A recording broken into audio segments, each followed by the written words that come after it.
E aí, pessoal, hoje, dia 21 de junho de 2025, vocês estão no estúdio do Café Cultural, o estúdio EAD do Café Cultural, né? Unindo distâncias longas, de ponta a ponta ao Brasil, de costa a costa, não é costa a costa, que não é Estados Unidos, né?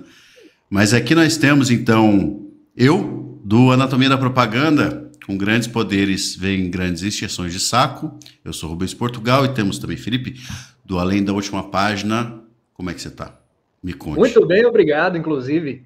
E é sempre... Isso aí virou um bordão, eu sempre digo isso no início das nossas gravações, mas, de fato, é sempre uma alegria estar aqui conversando a respeito dos materiais que a gente tem consumido, seja filme, seja literatura, longa-metragem, curta-metragem, música, e trazendo as nossas interpretações para essa seleta e ainda não tão grande audiência, e poder compartilhar a forma como a arte acaba impactando nossas vidas, né? Que talvez esse seja o objetivo principal e, sem sombra de dúvidas, o objetivo mais nobre dessa iniciativa aqui, né? O objetivo é fazer aquela conversa que não dá para fazer ao vivo, né? E trocar uma ideia com vocês. Principalmente, nós gastamos tempo arriscando consumir materiais, né, de diversos tipos, e aí você não perde tempo. Então, você está... Por que você está aqui, meu amigo? Porque você é preguiçoso, né? Como todos nós somos filhos aí do século XXI. Então, a gente tem esse trabalho árduo aí de consumir coisas nem sempre muito aprazíveis para dizer para você, vale a pena gastar o seu tempo? Vale a pena. Ou o seu de rico dinheirinho, né? Tá? E também a gente vai passar algumas ideias, né, relativas à vida, né? Dá fazer um cruzamento entre coisas da vida e coisas que são referentes a essas obras, esses materiais. Ficção e realidade, né? Ficção e realidade. Onde é que elas se cruzam? É isso, como elas se cruzam, tá? E às vezes fazer uma leitura aí sintópica, que é pegar outras obras aí, fazer um cruzamento e fazer referência, citar referências e coisa e tal. Mas é principalmente falar para você, né, se vale a pena ou não, né, e trazer novas ideias sobre as obras. Isso não é um programa de sinopse, tá? Não vamos perder o seu tempo com isso, então não se preocupe em relação a isso. A gente vai fazer uma passagem geral só para você não ficar tão perdido, mas nossa intenção não é ficar gastando tempo com esse tipo de coisa. Tá bom? Para isso você tem um monte de canal que faz isso, né? Que só pega... Conta a história da parada, né? Vai lá ou vai na Wikipédia e acha lá a sinopse que você vai ver lá. Não se dê esse trabalho de perder tempo com isso, tá bom? E principalmente assista, né? Assista e leia e escute o que a gente tá falando para você mesmo tirar suas próprias conclusões.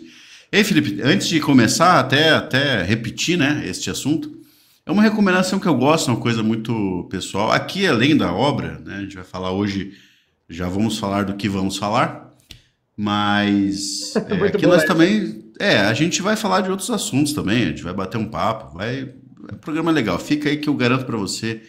Eu dou a minha palavra que você vai se divertir bastante do começo até o final. Se você não se divertir, a gente devolve o seu dinheiro. Cashback. Pois é. Você não tá me pagando. Você não tá me pagando. Então eu quero que você se lasque, né? Não, cara, o cara imagina. O cara... Não, filho, você é muito bem-vindo, meu querido. Sempre. Aqui. E o que eu ia falar para vocês se você não leu o livro que a gente vai citar aqui, se você não viu o filme que a gente eventualmente falar em algum programa e tal, a minha dica vá ver e vá ler primeiro. Tá? Esse é o meu modo de ver as coisas. Agora, você está proibido de assistir o programa até o final? Claro que não. Mas, se for dar uma dica, veja, leia, pare este vídeo agora. Porque assim, se fosse para prender a sua atenção e só para pegar a sua audiência, a gente falaria para você ficar aqui. Mas como não é nosso objetivo e nós não pagamos nossas contas com isso, vou ser honesto para dizer, cara, pare o vídeo agora. Se você quiser uma melhor experiência, vá ler o livro primeiro, depois volte para cá, tá bom? Até para você poder botar sua opinião sem ser contaminado pela nossa, né? Poder jogar ali no comentário, não concordo, vocês falaram um monte de merda, ou concordo com isso, pô, que comentário genial, né? E é isso aí, tá bom? E hoje, Felipe, do que vamos falar? Já falei demais, agora a bola tá contigo. Do que vamos falar hoje? Então, na verdade, esse é um programa que ele já estava na lista de muitas das coisas sobre as quais a gente gostaria de gravar, e às vezes acabam ficando no fundo do baú, mas hoje vai rolar. Então, na verdade, nós vamos conversar sobre duas obras, uma da década de 70, a obra original, e a sua respectiva adaptação, que aconteceu na década seguinte, exatamente em 1982. Então, se você é cria dos anos 80 ou começo dos anos 90, sem dúvidas você já ouviu falar sobre um dos maiores ícones do cinema de ação, não só dos anos 80, mas de todos os tempos, né? Estamos falando aqui de Rambo, o famoso combatente, ex-combatente, veterano da Guerra do Vietnã, que gerou aí uma gigantesca franquia de filmes. Acho que até uns 2, 3 anos atrás ainda saiu mais um filme do Rambo. Eu não vi, confesso que eu não acompanhei as últimas Mas o saídas fato é que do Rambo. o Rambo, ele é mais conhecido pelas suas adaptações cinematográficas, mas o que pouca gente sabe é que o Rambo é um personagem que nasceu na literatura na década de 70. Então, essa é a obra trazida, republicada aqui no Brasil, cerca de 2 meses e meio atrás, pela editora Pipoca Nanquim, que inclusive fez um belíssimo trabalho editorial aqui e de tradução sensacional. E é centrado mais na obra original, no livro Rambo First Blood, e na sua respectiva adaptação, que aqui no Brasil saiu como Rambo Programado para Matar. Vamos comentar um pouco das sequências, o Rambo 2, o 3, enfim. Vamos. O objetivo principal é comentar mais sobre essa obra e o quanto do que talvez você não tenha percebido quando assistiu ao filme. Principalmente se você assistiu ao filme muito jovem, tem muita coisa aqui que talvez tenha passado despercebido por você. E é sobre esses detalhes que a gente tem a intenção de lançar uma luz e esmiuçar um pouco mais sobre quem é de fato o Rambo. Ele é só um veterano de guerra, brucutu, matador? Ele é simplesmente um herói de ação ou ele é de fato um personagem extremamente complexo e até mesmo trágico? Então é sobre isso que você vai ouvir nos próximos minutos desse programa.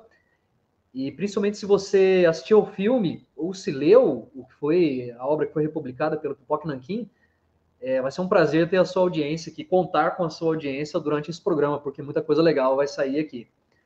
Então conta para mim, Rubens, a gente teve essa ideia, assim que quando o livro estava na pré-venda ainda, a gente comentou sobre essa ideia de falar sobre o livro, né? E eu lembro que acho que no dia seguinte você comprou e 2 dias depois eu comprei. Então logo chegou, a gente se surpreendeu. Não, peraí. Vamos ser honestos aqui, vamos lá.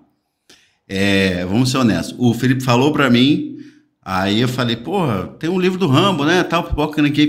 O Felipe, ele vai contar a versão, como se diz, educada, né? Mas eu vou sujar um pouquinho a história aí. Pedi o livro, chegou primeiro aqui, porque você tá lá na casa do chapéu, chegou depois, mas foi engraçado, né, Felipe? Foi um negócio espontâneo, né? Não foi? Vamos ler o livro? Vamos ler o livro. Pum, surgiu a ideia. Não, vamos ler. Era feriado, que era. O que eu ia falar? Ser sincero, né? A versão mal educada do assunto ficamos de gravar esse programa durante muito tempo e ficamos enrolando. Vai sair o do Twin Peaks, provavelmente se você está vendo esse programa agora, vai sair o do Twin Peaks e nós ficamos devendo esse programa. Agora vamos fazer uma meia-culpa aqui. Não? Vamos tirar um pouco da educação da história, porque enrolamos um monte para falar disso aqui, tá bom? Infelizmente, prometemos em alguns programas e não cumprimos essa promessa de falar sobre o Rambo.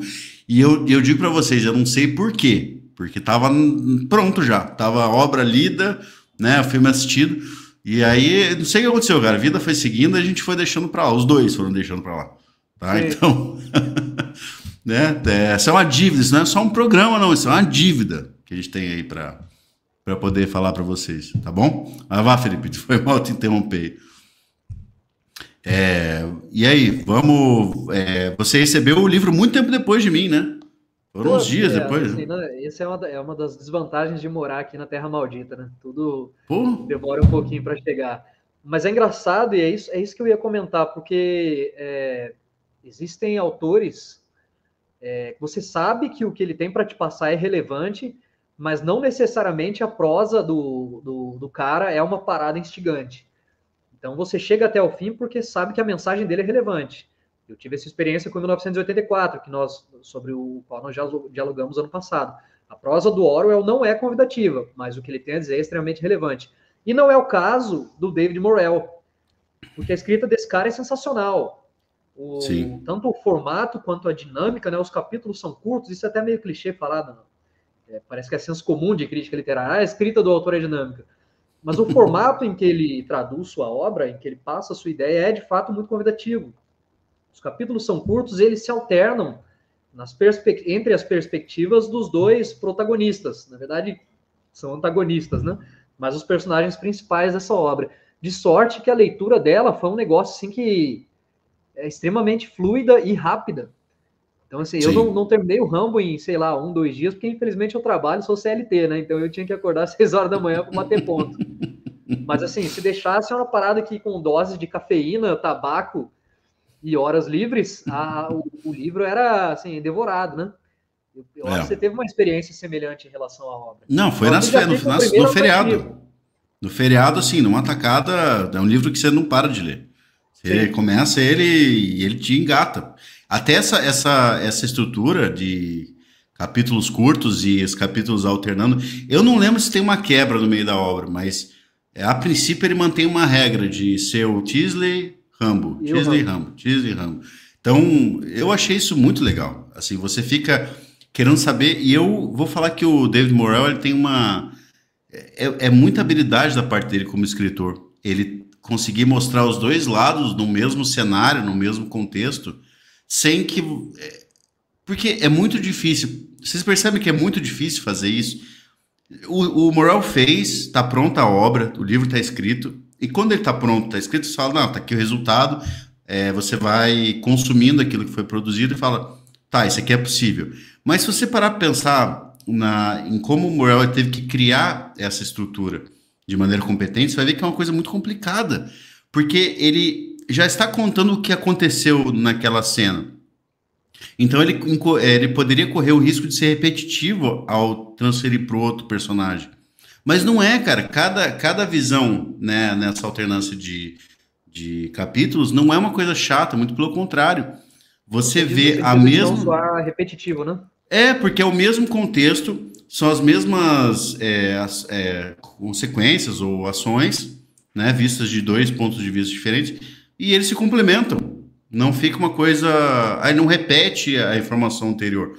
Então, assim, uma primeira curiosidade leia o livro do Rambo, prestando atenção nessa estrutura, né, narrativa, que é bem interessante, é muito interessante, e é muito difícil de fazer. Então, eu acho que é um mérito gigantesco do Morrell aí ter conseguido. Eu ainda vou um pouco além do que você diz, cara, porque você se refere à dificuldade de construção alternada, de sorte que isso, obviamente, vai muito da competência do escritor, mas de sorte que ele não canse o leitor, né?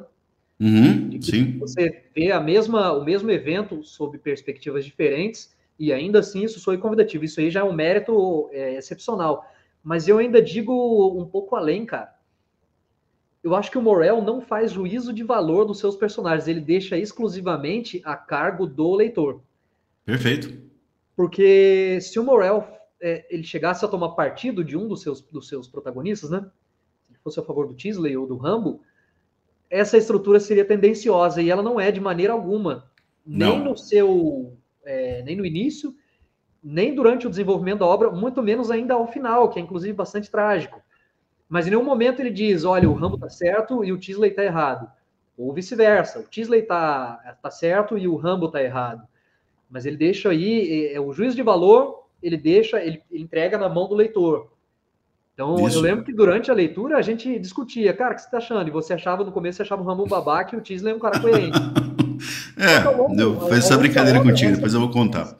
Essa perspectiva, ela vai se alternando. E isso já mostra o quanto a obra original é superior à adaptação cinematográfica, né? Porque no filme, né, do Stallone, o protagonizado pelo Stallone, acho que ele deu uma reescrita no roteiro, mas sim, o Stallone é o grande ícone por trás de toda a franquia do Rambo.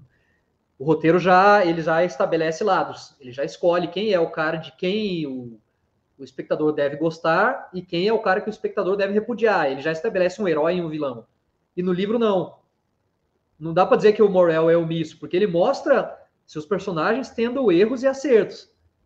Mas sem dizer quem é vilão e quem é herói. Eu acho isso legal, porque você coloca ela causa uma imersão no leitor, de forma que ele sente o espectador. O leitor se sente dentro daquela cidadezinha. Vendo aquela verdadeira guerra que acaba explodindo lá, né? Perfeito. E a gente pode falar isso de maneira objetiva. Tá? A gente pode, não é só um sentimento, a gente pode pegar elementos da obra e traçar elementos objetivos. Por exemplo, a condecoração dos dois, né? O Rambo, ele tem a medalha de honra, né? Que é a maior condecoração militar dos Estados Unidos. Inclusive, ela não é por forças, né, armadas, ela está acima dos branches, né? Ela é comum às forças armadas em geral. Né? Você tem as subdivisões da medalha de honra, mas em geral ela é uma grande condecoração por heroísmo, tá? Então o Rambo é um herói de guerra de altíssimo nível. E o Teasley também que ele ganhou a Cruz de Valor, eu acho, que é uma outra condecoração que é acima das estrelas, por exemplo, né? Estrela de bronze, prata, ouro. Então uma alta condecoração por heroísmo também na guerra no caso do Teasley, a Guerra da Coreia. Então, assim, você tem dois personagens que objetivamente são heróis de guerra. Então, eles compartilham de um mesmo elemento objetivo que é apresentado na obra. Você tem a relação, os diálogos entre o Rambo e o Teasley, que mostram que cada um vai ter a sua razão, né? Tanto diálogos internos quanto diálogos entre eles, né? Então, assim, realmente o que você falou é muito importante, porque poderia ser um livro do Teasley, poderia ser um livro do Rambo.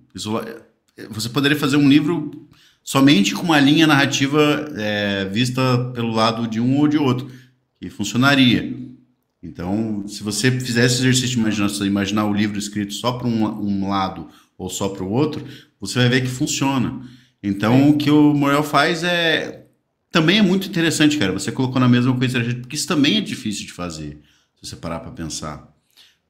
Porque é muito fácil você criar, sei lá, uma tendência, você ser tendencioso em relação a um personagem ou não, até para você dar força para a narrativa, até para você dar força à premissa da obra. E no caso do Teasley, ele distancia, acho que essa premissa sei lá, de um partido que ele faz de um personagem ou outro, ele coloca no cenário, ele faz da violência, né, o grande partido que dá força às suas premissas, né? Então, o que vai falar de fato na obra é a violência, e não necessariamente os personagens.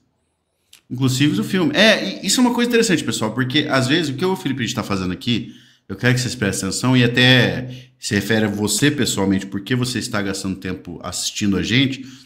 Porque uma coisa é você assistir o Rambo, eu lembro que quando eu assisti o Rambo há muito tempo atrás, eu era mais novo, você sente uma coisa tipo assim, é um filme que gira em torno da violência.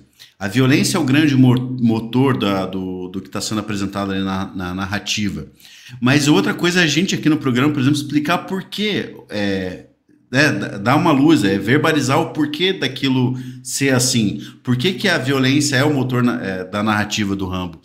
Tá? E realmente você tem explicitamente as ações violentas, porque o Morell está falando sobre violência. Ele está falando sobre os frutos que a violência gera, né? Dos traumas, os problemas. Ele está dizendo da violência como um elemento presente naquele momento ali, naquela obra. Então você tem a violência como uma geradora dos frutos que vão criar o Teasley e o Rambo. O Rambo é um filho da violência que ele, como se diz, vivenciou. E o Teasley também. Só que eles vão ter frutos diferentes de um mesmo, como se diz, evento violento que é a guerra. E aí esses dois filhos, esses dois frutos da violência do evento da guerra vão se encontrar naquele cenário da cidadezinha. E aí a violência também vai tomar uma outra forma. Então são como se diz, esqueci a palavra agora, Mas é o enfrentamento de dois filhos, dois Convergência. frutos de violência, uma convergência de dois frutos de violência. Quando você fala, por exemplo, o Rambo ele é um cara traumatizado da guerra do Vietnã, você está falando de violência, porque ele vai descrever o que a violência fez com ele na guerra do Vietnã aqui no livro. E o Tisley é a mesma coisa. O Tisley, só que o Tisley vai sofrer a violência da guerra da Coreia de uma forma diferente. E até a maneira como eles se comportam durante a obra também vai de acordo com a violência que os dois sofreram. O Tisley de maneira mais... Um pouco além, cara, porque eu concordo com essa convergência dos respectivos traumas de cada um dos protagonistas, mas eu acho que é muito importante estabelecer a diferença política da questão. E eu Com acho certeza. que torna, porque cada um vivenciou uma guerra. Sim. Não eram os dois militares da guerra do Vietnã, nem os dois da guerra da Coreia. Não, são duas guerras de naturezas diferentes. De naturezas políticas diferentes, de intenções diferentes, de motivações diferentes. Então, o Tisley, embora haja essa semelhança que talvez seja única do trauma do conflito bélico, oriundo do conflito bélico, no restante, eles são personagens diametralmente opostos, você me entende? Porque já existe um conflito geracional. O Tisley já é muito mais velho que o Rambo. Então, só por isso ele já se sente superior ao Rambo. O Tisley voltou da guerra e entrou para a polícia. O Rambo voltou da guerra e é um desempregado. Então, o Tisley já é uma figura de autoridade que representa a lei. Na visão do Tisley, o Rambo é um vagabundo. Na visão do Rambo, o Tisley é um puta de um despreparado, saca? Sim. E eu acho interessante estabelecer, principalmente, a natureza do conflito bélico de cada um, porque o veterano da Guerra da Coreia foi recebido como um herói. Talvez não tanto quanto os veteranos da Segunda Grande Guerra, mas ainda assim eles não eram vistos como párias da sociedade. Mas os veteranos da Guerra do Vietnã, sim. Então, justamente, nesse quesito, o Rambo já entra em desvantagem, né? Porque ele já é visto como um vagabundo pelo xerife e pela sociedade norte-americana no total, que já dá ao Rambo uma natureza de querer revidar tudo que ele sofre, não só pelo Tisley, mas pela sociedade norte-americana no geral, né? Sim, isso é muito importante, cara. A Guerra da Coreia... vamos lá, então, gente. Rapidamente, então, o Rambo, a história do Rambo, que é um veterano de guerra, que ele volta da guerra, então ele fica perambulando de cidadezinha por cidadezinha. Sim. E ele, de repente, depois de perambular por trocentas cidades, ser expulso de trocentas cidades, ele se depara com uma, né, que de novo um xerife vai falar para ele cair fora, porque ele é um vagabundo, porque ele se veste, ele se porta como um vagabundo como se diz, para os padrões. Da sociedade tem que lembrar, gente, assim, se você vai ler o Rambo, você aí, garoto, que nasceu depois do 11 de setembro, né? Depois de 2001, tá nesse mundo novo, em que todo mundo é aceito, e blá, blá, blá, aquela coisa toda. Tem que lembrar que nos anos 70, irmão, se você era preso por vadiagem. Sim. Então, assim, se você não tinha um emprego e você ficava perambulando pela rua, aqui no falando do Brasil, podia ser preso por vadiagem, então, também. O xerife, ele é o cara responsável pela lei e a ordem da cidade. Então, assim, o pessoal pode achar que o Tisley é um pau no cu, não sei o quê, ele tá lá, ele fica incomodando. Não, a própria sociedade da cidade ia incomodar o Tisley, encher o saco do Tisley se eles vissem o Rambo perambulando por lá. Então o pessoal foca muito no Tisley. O Tisley tá tomando a iniciativa de expulsar o Rambo porque ele tá implicando com o Rambo. Não, tem que lembrar que o xerife da cidade, o cargo dele estava sendo observado pela população local. E a própria população local de cidades interioranas dos Estados Unidos cobrava que se visse um cara... A resposta da lei, né? Resposta da lei. Então, assim, quando você lê o Rambo, tem uma visão da década de 60, 70, em uma sociedade que era diferente. Não tô falando que é certo e errado, tá, gente? Mas tem que lembrar do contexto. Sempre que você lê uma obra, você tem que ver também, né, a significância daquilo. Sim. Ver a luz do seu tempo. Então, hoje disso não acontece, mas tinha uma época que existiam leis e as leis eram cobradas de acordo com esses parâmetros, tá? Então o Tisley, ele até é mais legal que os outros, pelo que dá um parecer, o Tisley é até um pouco mais suave ou sutil do que os outros xerifes, que alguns foram extremamente incisivos na expulsão do Rambo. Só que o Rambo tá de saco cheio.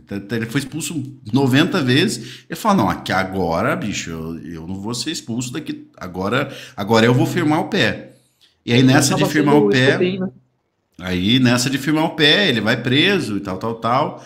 E aí, por ter o transtorno de estresse pós-traumático, ele acaba, né, num dessas prisões ali no subterrâneo da delegacia, ele acaba reagindo e matando um dos policiais. Aí é a sequência de violência que vocês podem ver na sinopse, tá bom? Ele foge, né, vai pra floresta e começa a caçada. E aí o negócio escala, bicho. Aí entra a polícia se ferra, ele arrebenta todo mundo, aí vem o pessoal da Guarda Nacional, aí que entra um monte de coisa, Polícia tá? Estadual. Mas Isso. aí já entra a primeira diferença do filme, né? No filme, o Rambo ele quer fugir e quer ser deixado em paz. E aqui não, aqui inicialmente ele quer ser deixado em paz, mas quando é dado disparado o primeiro tiro, o Rambo, o Tisley e o Rambo acabam ficando obcecados um pelo outro, né? O Uhum. Tisley quer a todo custo prender o Rambo e o Rambo quer a todo custo matar o Tisley, né? Aí já vira uma história sobre vingança. É uma Sim. parada obsessiva quase tanto quanto o Moby Dick, né? Uhum. O, É, o, de certa forma fim, você o, pode fazer um paralelo. Vou fazer um paralelo. o fim em si mesmo é um conseguir matar o outro. E diferente do filme, o Rambo não poupa esforços para chegar ao objetivo. Porque ele entra no. Aí entra na parada. Enquanto o filme glorifica o Rambo, é que ele mostra o Rambo como um veterano de guerra, assim, de fato traumatizado, ao ponto que ele fala: não, aqui eu tô no Vietnã de novo, então beleza. Então vou fazer o que eu tiver que Uhum. fazer para sobreviver, matar meu oponente e me evadir do combate. Então, assim, Sim. aqui a violência ela é realmente pesada. Você é quase um relato de guerra total, né? O Borel não poupa palavras nem traça eufemismos para descrever as ações do Rambo, nem do Tisley, inclusive. E acaba Justamente. morrendo muita gente aqui, né? Diferente do filme. A gente Diferente do pode filme. O fazer um filme não morre primeiro, quase traçar o ninguém. primeiro paralelo. Ninguém morre no filme. Ninguém morre no filme. Até porque isso permitiu dar uma sequência à Sim, franquia. Agora, vamos lá, pessoal. A gente. Você vai ler você vai ver vai ler o livro, vai ver a sinopse.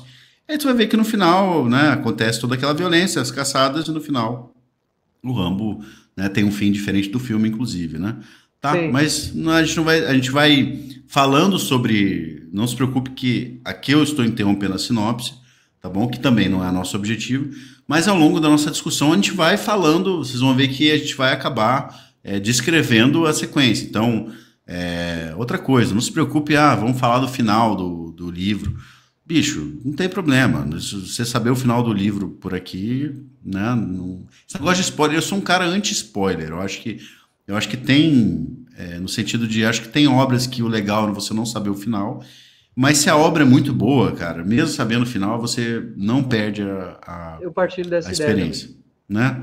Tá? Eu sei que, assim, filmes que tem um final muito legal, eu vou recomendar pela diversão, né? Por ter aquele gostinho de dizer assim, pô, não saiba o final para você poder aproveitar. A Mas experiência. não é isso que vai, estraguei a minha experiência. Não, não é nesse sentido, tá bom? Guerra da Coreia, então, gente. Guerra da Coreia, aquela guerra que aconteceu no início da década de 50, logo um pouquinho depois da Segunda Guerra Mundial, então, né? A Segunda Guerra Mundial termina em 45. E aí você tem uma guerra que ela é uma guerra estranha. Por quê? Ela é chamada nos Estados Unidos, ela é apelidada de a Guerra Esquecida. Porque é uma guerra que ela não tem. Ela veio logo à sombra de uma guerra que tem um valor simbólico absurdo, que foi a Segunda Guerra Mundial. Sim. Só que ela não é uma guerra que ela é diferente da natureza de como você trata o veterano. Então, os veteranos da Guerra da Coreia foram tratados com o respeito devido, né? Então, não teve uma questão que no Vietnã vai ser muito complicada de você ter uma oposição aos veteranos. Porque uma coisa é você ter uma certa indiferença. Não estou dizendo que teve Sim. indiferença, tá, gente? Relativa indiferença é relativa à Segunda Guerra Mundial. E outra coisa é você ter uma Repúdio, né? oposição. E a Guerra do Vietnã ela é estranha, né? Lembrando que geralmente nos filmes a gente vê uma Guerra do Vietnã de 68, 69, tá? Ela dura muito mais que isso, inclusive se fala, Vai até em tem setenta e algumas. cinco, né? Ela termina em 75, mas o ápice do americano no Vietnã vai ocorrer em 68, 69, são os anos mais sangrentos, né? Então, quando se pensa no Vietnã como imaginário, claro que ela é muito, a entrada americana no Vietnã é anterior, são anos anteriores, mas os anos símbolos do Guerra do Vietnã americana é 68 e 69. Depois você tem uma retirada das tropas por um acordo de paz, que foi feita, né, pelas autoridades do Vietnã do Norte, e o governo americano, até que essa parte diplomática era encabeçada pelo Kissinger, e aí os americanos se retiram do Vietnã, e aí quando os americanos 73, se retiram, né, do Vietnã, por aí, 72, 73, os norte-vietnamitas aproveitam a retirada americana, invadem o sul, e aí os americanos não retornam, e aquelas cenas que você vê do helicóptero, do pessoal fugindo e tal, não é a derrota americana, seria a retirada da embaixada. Os americanos já tinham saído de lá. Então isso é muito importante a gente falar, que a Guerra do Vietnã, ela não termina com uma derrota americana, como o pessoal pensa. Ela é uma derrota política americana, mas ela é uma guerra tão estranha, que ela é estranha também nesse ponto. Ela termina com simplesmente os americanos vão embora. Como aconteceu com o Afeganistão, foi uma coisa mais abrupta. No Vietnã você ainda tem como se diz, uma finta, né? Um ardil dos norte-vietnamitas de usar esse acordo de paz, né? Tanto que depois esse Nobel ele é devolvido, ele é revogado, né? Porque os dois ganharam, né? A autoridade norte-vietnamita e o Kissinger recebe o Nobel da Paz, e é um dos, acho que é o único Nobel que foi revogado. Né? Deixado de lado. Porque ninguém na verdade estava querendo paz. Os norte-vietnamitas queriam um acordo de paz para que os americanos caíssem fora e eles entrassem no Vietnã do Sul e reunificassem o país, como foi o que aconteceu em 75. Tá? Então, assim, comunista, né? Por que eu estou contando essa parte? Porque para você tenta imaginar a cabeça de um veterano como o veterano do Vietnã, que é uma guerra que ela, além de ser impopular dentro dos Estados Unidos, ela termina de uma forma assim, Hamburger Hill, tem até um filme, né, que é o Hamburger Hill, que é um filme que conta a história de uma operação, né, no Vietnã, em que os caras se matam, morre um monte de americano para conquistar uma colina, e logo depois que eles conquistam, eles simplesmente dá a ordem para eles saírem da colina. Aí os caras, porra, a gente morreu, fez todo esse esforço para conquistar essa colina e depois cair fora. Tipo, sem valor nenhum. Esses são símbolos da Guerra do Vietnã, uma guerra que muitos nos Estados Unidos vão considerar simbolicamente como um desperdício, que é para que a gente estava lá? Por que tanta gente morreu? Morreu muito americano, se eu não me engano foram 70 mil americanos mortos, é uma coisa absurda, cara. A guerra do Iraque, do Afeganistão, que causou impacto social nos Estados Unidos, não chegou a 10 mil mortos, somando as duas guerras. Então, estou dizendo que cada morto é importante, mas é uma guerra que morreu... Cara, a Guerra do Vietnã é uma guerra que morre muito americano. Eu estou falando de mortos. Se você pegar os feridos, ainda é muito mais. Vai depois lá, sei lá, pega... Existem dados oficiais, estatísticos do Departamento de Defesa, você acha no Google, você acha muito fácil, tá? Morreu muito americano, ficou muito americano inválido. Centenas de milhares de americanos inválidos chegaram no Vietnã com invalidez e não conseguiram emprego depois. Chegaram com estresse pós-traumático, que na época ainda não era tratado com a seriedade que é tratado hoje, e os caras ficaram largados.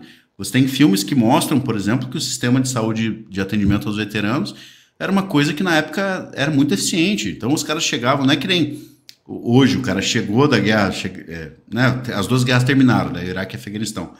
Mas os caras chegaram da guerra e tiveram apoio, suporte do sistema de saúde militar americano. Na Guerra do Vietnã, não, cara. Chegou, se vira aí, entendeu? Tinha lá um tratamento qualquer e os caras ficaram à mercê. Foi uma guerra em que ela terminou mal de muitas formas.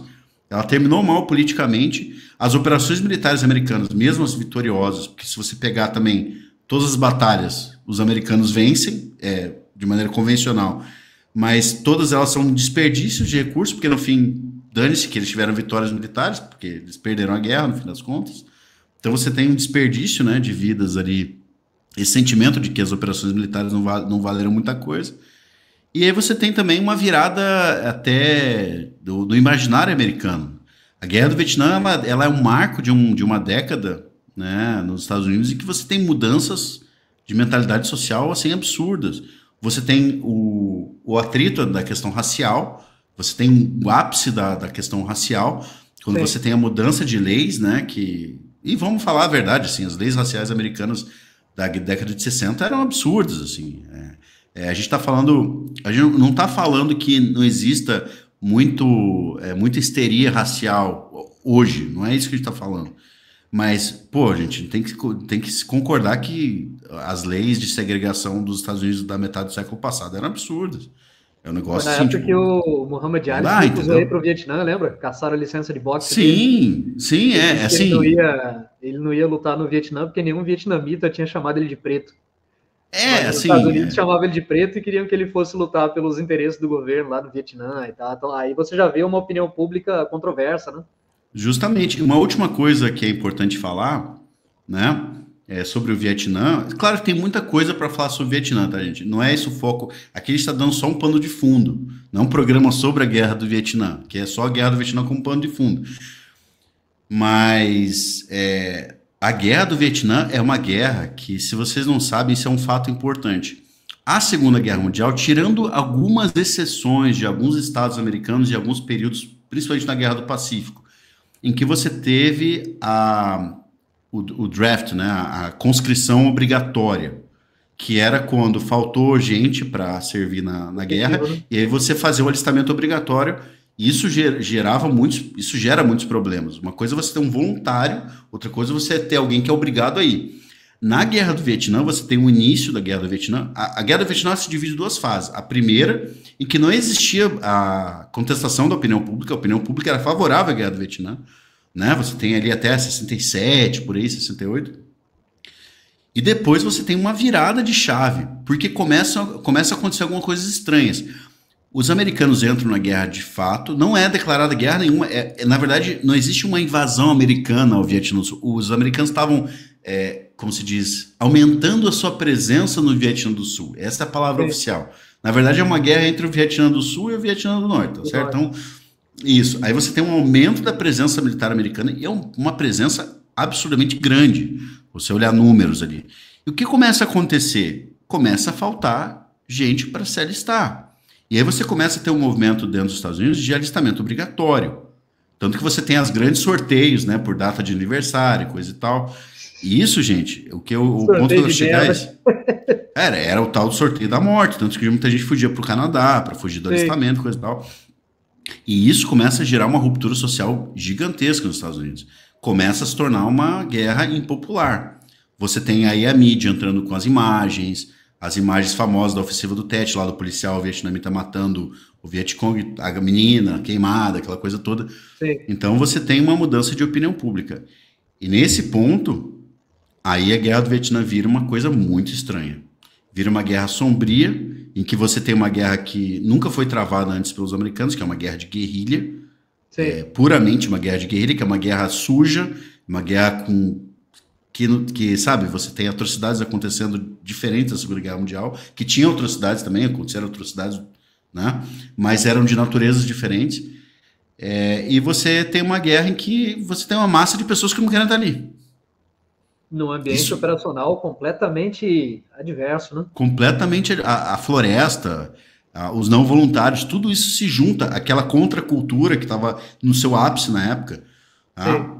Uma série que vai mostrar muito isso dentro do viés americano é o Mad Men, que fala sobre uma agência de publicidade, né, em Nova York, que vai falar sobre a sociedade americana na década de 60.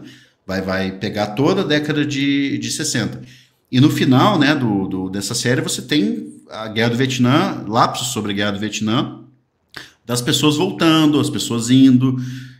Então, e você tem esse movimento de contracultura que você pode observar naquela série, e você vê que esse movimento de contracultura afeta também como que a guerra é vista pelos americanos, tá? Pelo mundo, mas principalmente pelos americanos. Dito isso, você tem um veterano que volta e é recebido em casa da pior maneira possível. Sob protesto, recebendo cuspe na cara, sendo chamado de assassino de bebê, Sim. sendo chamado de genocida. E aí você tem um cara que vai pro Vietnã, é torturado, como no caso do Rambo, e volta e é tratado igual um animal, um cachorro sarnento, né? Mas aí entra uma das primeiras observações que um dos primeiros insights, melhor dizendo, que eu tive após a conclusão da obra. E aí entra, por que eu digo que isso aqui é grandioso? Porque ela funciona em diversos níveis de entendimento e interpretação, desde o mais óbvio e mais superficial, até um nível de abstração, sim, absurdo. Então eu te pergunto, e eu sou curioso para ouvir suas palavras, sobre o que você acha que se trata o Rambo? Em poucas palavras, de maneira sucinta. O livro. Terminou, leu a última página, sintetiza para mim sobre o que você acha que o Morel queria falar. Cara, o que vem primeiro na cabeça quando se pensa no Rambo é uma inadequação, é um deslocamento. O Rambo é um cara deslocado. Quando eu Ele, terminei, eu acho que a primeira coisa, e eu acredito que você tem essa interpretação também, estresse pós-traumático. sim, completamente. Ela é um tempero desse deslocamento, né? Eu acho que é a primeira camada de interpretação, e não estou reduzindo a importância, mas ela é a mais óbvia. Então, você deu um panorama do sociopolítico da sociedade norte-americana ali na década de 60 e 70, começo da década de 70, e você resumiu, em essência, os motivos que levaram à guerra do Vietnã. E aí fica aquela pergunta, ao final dessa análise histórica curta, por quê? Qual era o motivo claro daquilo? E em face da inexistência de uma resposta exata, eu te digo que, na verdade, a história do Rambo é uma analogia, é uma metáfora com o conflito, com o próprio conflito do Vietnã. Por que morre Sim, tanta gente perfeito. ali na É. cidadezinha? Por que o Uhum. Rambo e o Tisley estão tentando se matar no final das contas? Porque quando você chega nas últimas páginas do livro, nem o Tisley nem o Rambo sabem mais dizer por que eles estão tentando se matar de maneira tão obstinada. É Mas verdade. o que você vê são consequências desastrosas, porque você vê toda a força policial, os mais próximos ao Tisley morrendo, que o Rambo passa o cerol na força policial da cidade. Você vê a figura paterna, né, o pai adotivo do Tisley, morrendo pelas mãos do Rambo.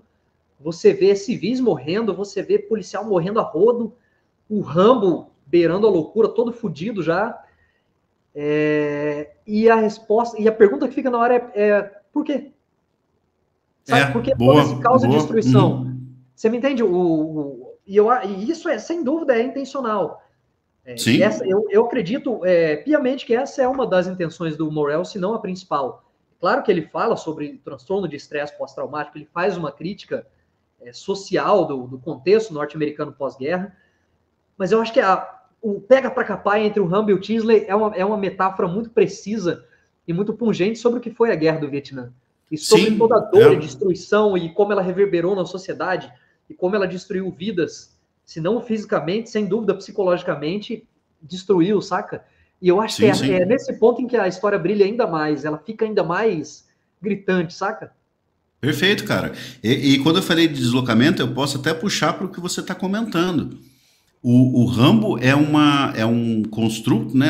É uma máquina construída pela força militar, pelo seu treinamento, tudo, que ele vai para uma sociedade, assim como a guerra estava totalmente desencaixado com o que estava a sociedade americana da época, o Rambo também está totalmente desencaixado com o seu nível de preparo ou violência, ou o seu direcionamento psicológico. Ele é colocado numa cidadezinha que não tem nada a ver com o que ele é. Nada a ver. Ele é jogado ali, e assim, quando ele se depara com a violência, ele começa aquela caçada. Aquilo, como você falou, cara, perfeito o que você falou, achei sensacional. Que ele não só tem um flashback sobre a situação do Vietnã, com aquela caçada na floresta, aquela coisa toda, mas aquilo vira realmente um símbolo. O Morel, ele meio que dá uma sintetizada no aspecto da violência. Do que ela é, para que ela serviu, o que é aquilo. Você fica se perguntando, porra, Tizi, por que para com essa obsessão? Por que simplesmente o Rambo, você até poderia dar um motivo prático, né? Pô, se ele desistir, ele vai ser preso, né? Ele tá tentando, primeiro ele tá tentando fugir, depois ele diz, não vou conseguir fugir, vou lutar até morrer. Beleza. Mas aí, no quadro geral, você fica se perguntando, tá, mas pra que tudo isso? Pô, Sim. começou o negócio, perdeu... Olha só como o que você falou é interessante, cara. A guerra do Vietnã, ela começa... cara, o Morel, ele descreve, ele faz uma sequência analógica, uma analogia muito interessante. Porque a guerra do Vietnã, ela começa assim como de maneira mansa, como o Morel descreve o probleminha do Rambo de não querer sair da cidade. Não manso, gente, a Guerra do Vietnã já começa de 45, já tem os movimentos de resistência contra os franceses, 50 você tem Dien Bien Phu, então assim, sempre foi uma violência extrema. Mas no sentido da presença americana, começa muito pacato, se você fizer uma referência do ápice da guerra, com os conselheiros militares de forças especiais, com aquela presença bem pequena, coisa e tal, coisa e tal. De repente você tem o atentado do navio americano, e aí você tem uma escalada assim, de repente o negócio começa a escalar, de um jeito que se perde, o Lyndon Johnson ele perde o controle da guerra. E aí você tem mais ou menos isso aqui, a incidente na delegacia, e de repente a coisa começa a sair do controle e se torna um pandemônio. A Guerra do Vietnã, se você parar a pensar, segue uma sequência simbólica muito parecida. Você tem um começo ali, tal, meio controlado, e de repente o negócio vira e todo mundo olha para o lado e se pergunta, cara, o que virou isso aqui? Tem a teoria do dominó, aquela coisa toda para tentar explicar a presença americana, mas, bicho, assim, se você parar a pensar na escalada da violência, tirando os fatores políticos, as motivações que podem ser apresentadas, se você falar da escalada política, o que tu falou, Felipe, se encaixa perfeitamente. A escalada da violência da Guerra do Vietnã é muito semelhante à escalada de violência da história do David Morrell. Vocês, quando vocês forem ler o livro, tentem fazer esse paralelo com a escalada de violência da Guerra do Vietnã, que vocês vão perceber justamente isso aí. Então, o que você falou, achei fantástico, cara. É isso aí mesmo. Mesmo da forma quando você diz o Rambo dele se sentir deslocado, né, no próprio país, porque quando ele volta para a guerra, né, a sociedade repudia, o governo relega ao ostracismo, e você vê que o Rambo ele vira um anônimo errante, né, cara? Porque ele vai transitando de cidade em cidade, come qualquer porcaria, uns hambúrguer barato, com os pouquíssimos dólares que ele tem no bolso, ele dorme num saco de dormir na mata das estradas ali e tal. Ele é um cara que não tem propósito, né? Mas ele encontra um propósito a partir do conflito com o Teasley, né? Sim. Você vê que no início do livro ele é um cara que vaga. Ele vaga sem propósito por aí, mas a partir do momento que a violência escalona e ele encontra uma figura simbólica, parece que ali tem um propósito de vida, que é matar o Teasley, né? Sim. Porque ele tem chances de fugir. No começo do conflito, porque ele toma a dianteira da fuga, né, nas montanhas. E ele poderia fugir se ele quisesse. Mas ele quer obstinadamente matar o Teasley.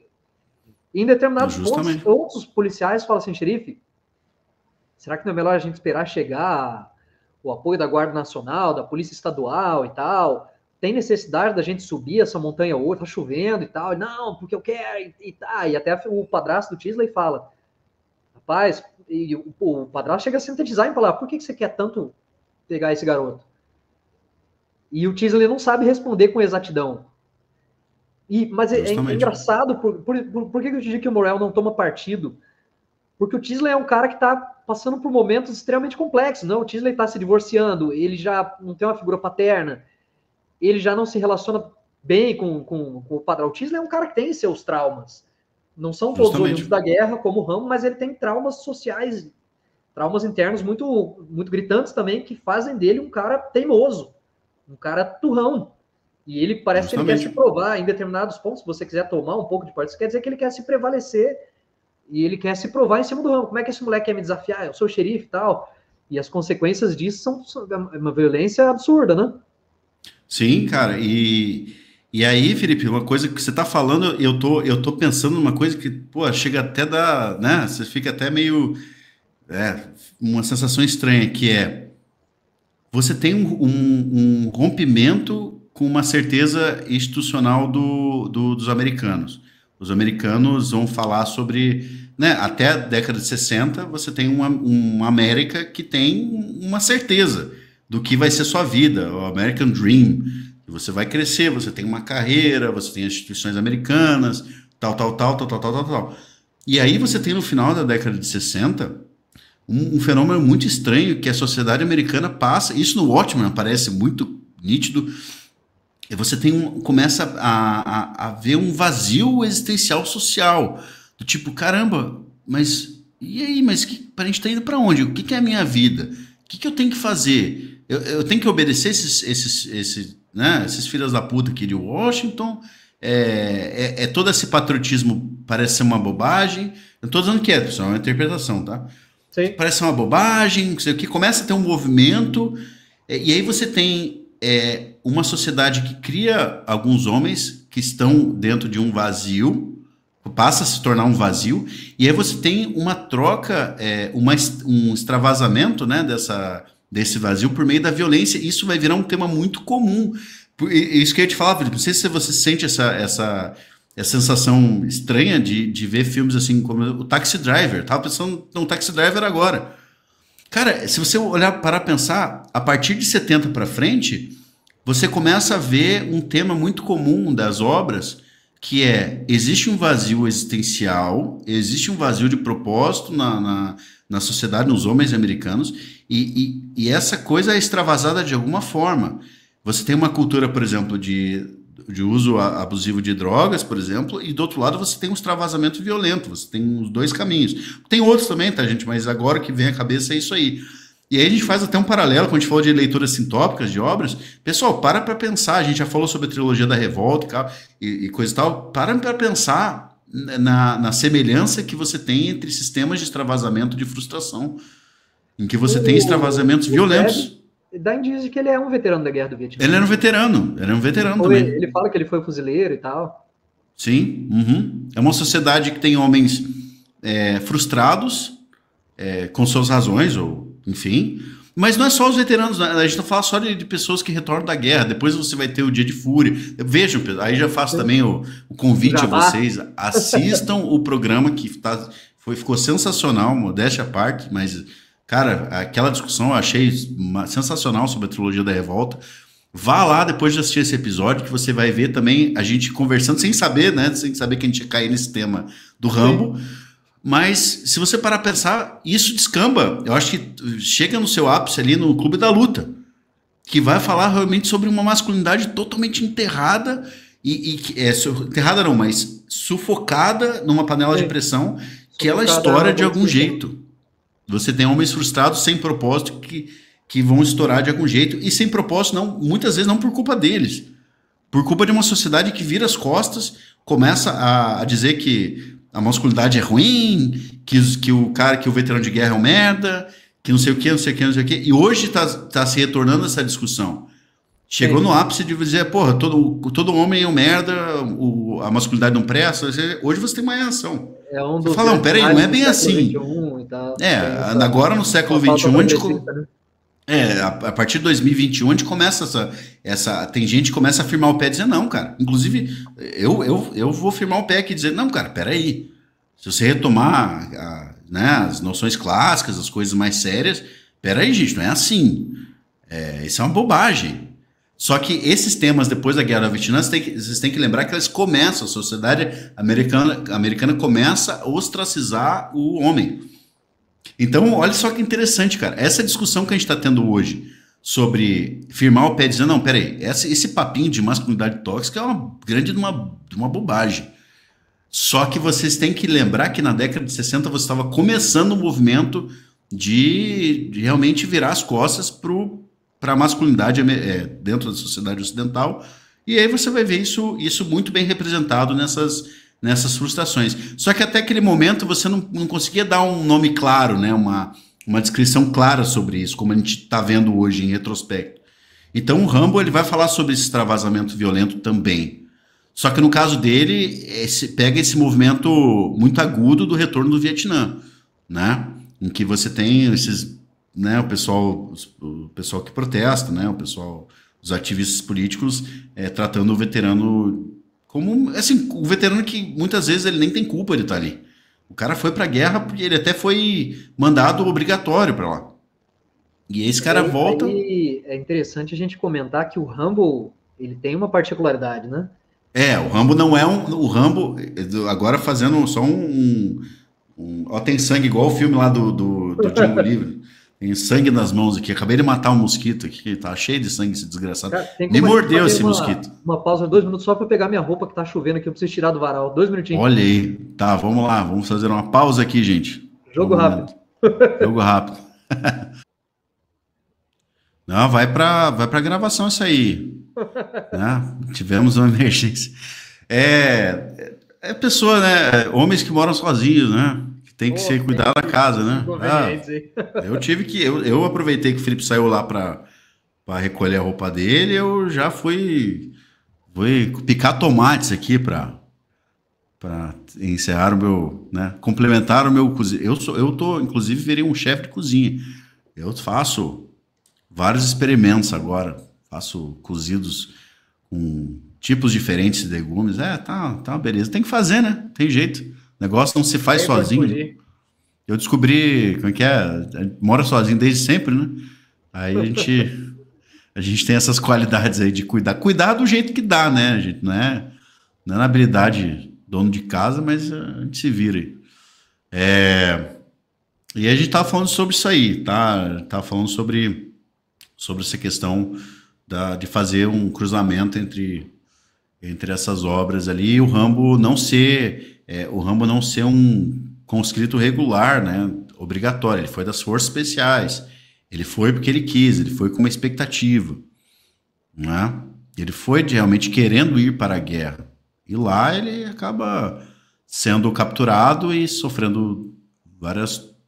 Ele vê os horrores da guerra, mas o que marca ele de fato é o campo de prisioneiros, né? O campo de prisioneiros. Que tem que lembrar. Tem as cenas em que ele aparece uns flashbacks, né? A hora que o policial vai tentar barbear ele, lembra do cara vindo torturar ele com a faca e tal. Sim. Esse lance dos flashbacks do Rambo é mostrado ainda que de maneira superficial no filme, né? No Rambo 2, aí a gente vai, né? Ele vai usar o recurso do filme para mostrar essa questão dos prisioneiros de guerra, né? Pessoal, assim, outra coisa importante para falar é o seguinte: você tem o livro do Dave Morrell, tá? Que a gente recomenda ler, porque é muito, além de ser um livro muito importante, ele começou a ser mal visto pela Academia Americana depois dos filmes, tá? Sim. O que também é uma frescura do cacete, vamos falar a verdade. Ele era estudado em universidade, né? Ele era estudado, assim, a sério, depois vieram os filmes, o pessoal começou, mas agora a gente não pode, do alto do nosso pedestal de pedantismo pseudo-intelectual, a gente não pode aceitar o Rambo como uma obra a ser estudada, né? Também tem isso aí, tá? Mas o livro, ele era levado a sério. E aí veio o primeiro filme. E aí eu já falo para vocês aí que tem o Rambo no imaginário, mas não conhecem os filmes, o Rambo primeiro é muito diferente dos outros Rambos, que é muito diferente dos lançamentos atuais, tá? Então, assim, o primeiro filme do Rambo, ele é um filme que ele tem uma pegada de filme de ação, ele tem as cenas de ação, mas é um filme que tem um valor de mensagem, tá? Então assistam também. Ele tem um tom. Ele é um filme de ação e drama, né? Ação e drama. Ação e drama. Claro, tem nada a ver com o Rambo 2 e o Rambo 3. Mas ele tem um drama ali que é muito interessante. Na verdade, e agora sejamos justos, né? Vamos dar a César o que é de César. Tem um único ponto que eu acho que o filme consegue ser superior ao livro, que é a cena final do diálogo do Rambo com o Coronel Trautmann, né? Concordo plenamente. O Rambo e o Trautmann não chegam nem a dialogar, eles nem se encontram, né? Talvez.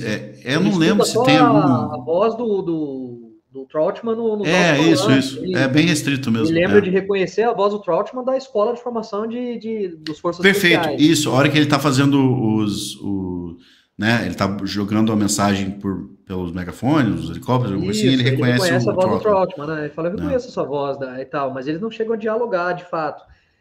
Mas no filme, sim, na cena final, quando o Rambo já tomou a cidade ali, ele tá com a metralhadora 762 e tal, com a faixa vermelha na cabeça e tal, e aí o Trautmann vem e fala com ele, tenta convencer o Rambo a parar com aquela loucura, né? E ele diz, chega, Rambo, acabou, olha só para esse lugar, olha só para eles, que o Rambo já subjugou toda a força policial ali, né? E aí entra o diálogo mais bem escrito de todo o filme do Rambo, né? Quando ele diz, não se consegue parar, senhor. Não se consegue parar, a guerra não era minha. Você me chamou, eu não pedi para ir.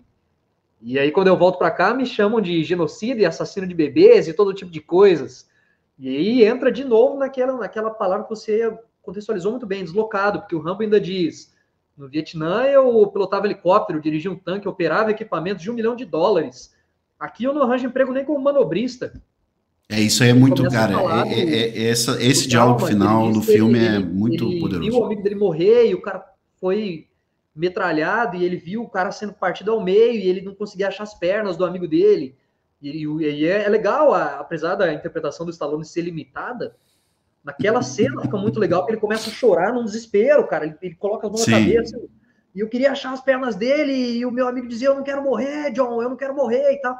Então você vê que o Rambo é diferente do herói de ação que ele vira do 2 para frente, né? Sim. Ele é um cara extremamente perturbado, e isso é muito triste. Então, se você for levar o personagem só como aquilo que você vê no primeiro filme, não tem como ele ser um herói. Não. Ou então, com o máximo de boa vontade, você diz que ele é um herói trágico. Porque o Rambo é a personificação de uma tragédia de um ser humano. Uhum. E esse é mais um tema que eu acho interessante a gente debater a respeito do livro, o quanto todo aquele contexto bélico, desde o recrutamento até o treinamento, até a experiência no teatro de operações de fato, o quanto aquilo desumaniza o indivíduo, né? A ponto de do Rambo ser um resultado daquilo.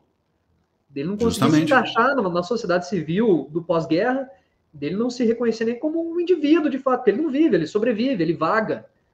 Uhum. Sabe? Ele não vive como um ser humano normal, ele não tem uma residência, ele não dorme numa cama, ele dorme no saco de dormir, na floresta, no meio do mato, saca? E isso é mais um elemento trágico que o Morel salienta muito bem, o quanto o Rambo é um indivíduo deslocado, errante, ele não tem lugar na sociedade norte-americana. O mesmo governo que o recrutou e o treinou não lhe forneceu amparo no pós-guerra, saca? Sim. Sabe? O governo pegou o indivíduo, cuspiu de volta na sociedade e foda-se, pau no seu cu. E isso é uma parada muito triste, e é o que torna o diálogo final do Rambo quase um monólogo, né? Tão gritante, é que aquilo é real. Aquilo de fato acontecia, né? E acontece. Quantos casos você vê na mídia norte-americana, na imprensa, de veteranos de guerra, seja ela quais forem, a guerra do Iraque, do Afeganistão, guerra do Golfo, enfim, de caras que cometem, sabe, o cara pega o fuzil, começa a atirar em pessoas aleatoriamente, se mata depois e tal. Uhum. É uma parada recorrente, né? Sim, essa questão dos veteranos veio muito à tona depois do Vietnã. E aí, você que está aí em casa e que gosta desse assunto e tal, vale lembrar, por exemplo, que eu vou deixar um questionamento, não vou responder aqui, para ter a diversão do questionamento entre vocês. Tem uma guerra que vocês conhecem muito bem, que é a Guerra do Iraque, a Segunda Guerra do Golfo, de 2003. E ela é uma guerra, no Vice ele vai falar sobre isso. Da Operação Tempestade no Deserto? A primeira Tempestade do Deserto foi em 91, né? Aí você tem a Segunda Guerra do Golfo, foi a invasão do Iraque em 2003. E ela é uma guerra extremamente sombria, mais até que o Vietnã, tá? Porque você vê no Vice, por exemplo, por que os americanos entraram no Iraque? Esse negócio do petróleo, gente, não cola. Matematicamente não cola. Existiam outras razões. Eles usaram a argumentação das armas de destruição em massa, que também não colou. Então, assim, fica a curiosidade, vou deixar para vocês. Vejam a guerra do Iraque como uma guerra de razões muito estranhas. Hoje você tem diversas teorias, mas ninguém nunca chegou num consenso sobre por que aquilo aconteceu. E quando você assiste o Vice sobre o Dick Cheney, você fica ainda mais confuso. Você fala, caralho... É o Christian Bale até que interpreta ele, né? É maravilhoso. Esse filme é maravilhoso. A gente vai falar sobre ele um dia. E foi uma guerra que o Congresso aprovou com quase unanimidade. Se não me engano, um parlamentar só votou contra a guerra. Então você tem uma guerra que tem uma razão totalmente sombria, que é votada de maneira unânime, e ela não deu... Tá, mas por que foi isso aí? Então o Vietnã, pra vocês terem ideia, a gente fala muito do Vietnã, o Vietnã foi uma guerra de razões sombrias e tal. Cara, o Iraque foi muito mais. Só que o Vietnã, ao contrário do Iraque, o Vietnã teve essa questão social de você ter uma massa de pessoas que não queria ir, que se contrapõe, por que eu estou falando isso? Que se contrapõe à identidade que o Rambo representa, que é do cara que foi, se fudeu e depois colheu os frutos do que foi aquela guerra, recebido mal. Que isso é mostrado em alguns filmes. O Nascido em 4 de Sim, com de o Tom julho, acho Cruise. que é um filme que mostra isso aí, que é o Tom Cruise que faz. É muito bom esse filme, inclusive. Sim. É trágico pra caramba, né? Trágico pra cacete. É um cara que vai entusiasmado, ele quer ir pra guerra, Sim. coisa e tal, coisa e tal. E ele volta, e esse filme ele mostra essa questão, né? Mas vamos falar, a gente tá falando do Rambo 1, assistam o Rambo 1. Pessoal, o livro, ele é o ouro, tá? O ouro do ouro. O livro é melhor do que tudo, tá? Então, vejam, né? Leiam o livro. O livro é sério. Livro muito bem escrito, um livro sério, um livro que vale a pena O gastar um filme tempo com ele. também é bom, mas O ele filme é comparado bom, ao livro, ele soa superficial, ele não chega a um palmo de profundidade da temática que é desenvolvida no livro, né? justamente. Eu Inclusive, acho que O Tingley no filme ele nem tem desenvolvimento, ele é o só um cara Tisley babaca, é um né? babaca, é um babaca, Caipira, né? puramente. Assim. É uma caricatura. O Tisley no filme é Sim. uma caricatura. Mas o diálogo final vocês podem ver no YouTube e vejam ele no idioma original, tá, gente? Não tô falando que vocês podem assistir o Rambo dublado, não tem problema, não vai perder nada. Mas o diálogo final, se vocês puderem ver no inglês, para vocês olharem a atuação sofrível do. Não, cara, a gente brinca aqui, mas assim, a cena é muito poderosa, a cena é boa. A A cena é cena, a poderosa, cena, né? a cena a gente hoje a gente dá um mérito para ela. Ficou muito tempo, se zoou muito tempo o Stallone em relação à atuação dele, mas hoje a gente fala, não, cara, dá pra dar um mérito, dá pra dar um mérito. A cena final do A Rambo é cena é uma muito parada boa, a cena é assim, muito boa. ela é porque assim, quando você, esse é o problema da franquia da parada, né? E a essência do personagem ela começa a ser diluída e simplificada. Mas a cena final do Rambo é poderosíssima demais, cara. Ali você vê um indivíduo. Ali ele já nem beira, ali ele já se entregou à insanidade, né? Mas ele consegue Uhum. apontar muitas razões que o levaram a tal, tanto os horrores da guerra quanto o repúdio social ao que ele é. É como se o indivíduo olhasse e Sim. apontasse para o governo, na figura do coronel Trotman, e dissesse: cara, eu fui útil para vocês enquanto ainda estava valendo, agora olha só como é que vocês me tratam. Uhum. E nesse Justamente. sentido, se você tiver a sensibilidade correta, o Rambo ele é um filme tão anti-guerra quanto Nascido em 4 de Julho, quanto Platoon, É. quanto Apocalipse Now, Nascido para matar. quanto Nascidos para Matar, saca? Porque ele, embora ele não se passe no Vietnã, né, ele se passe em território norte-americano, mas ele mostra o quanto aquilo reverberou nos indivíduos que estavam lá e o quanto mesmo os combatentes que sobreviveram tiveram suas vidas de fato destruídas, né, cara? Isso é Sim. uma. O Rambo é um filme sociopolítico, né? O Sim. primeiro, pelo menos. E isso Os outros também, tá? Os outros só que de outra forma.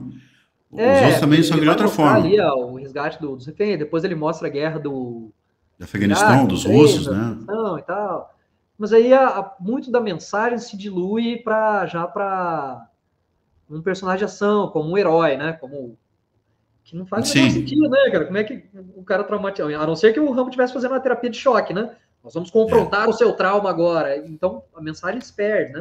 Eu Tem um gosto dos culpado filmes, por isso. Tem o culpado é o eles são Trotman. divertidos. São É, filmes tem essa piada, divertidos. né? Tem essa piada do Trotman, né? Que ele é o cara que só aparece pra fuder o Rambo, né? Não, Tipo, ele sempre que o fala no Trotman final do filme o aparece, Rambo, né? Eu vou te apareceu ajudar? o Não, eu Trotman. vou te ajudar. Aí começa o Rambo 2, ele tá preso, quebrando pedra na cadeia. Pô, Não, tipo, o Trotman aparece, né? Rambo, ele aparece. Aí o maluco para no Vietnã pra resgatar prisioneiros de guerra. Aí no é. 3, Rambo, eu apareci. Aí ele vai pro Afeganistão na ocupação soviética. Tipo, caralho, o Trotman só aparece pra atrapalhar a vida do cara, bicho. Ele só quer ficar quieto, entendeu? E aí o Trotman tem essa piada, né? Que o Trotman só aparece pra fuder com a vida dele. Mas Eu o acho 2 poderoso. depois a gente pode falar sobre isso aí, né? Tipo, qual que é o símbolo dos dois filmes, né? Sim, sim. Tem uma E o razão Morel, por trás.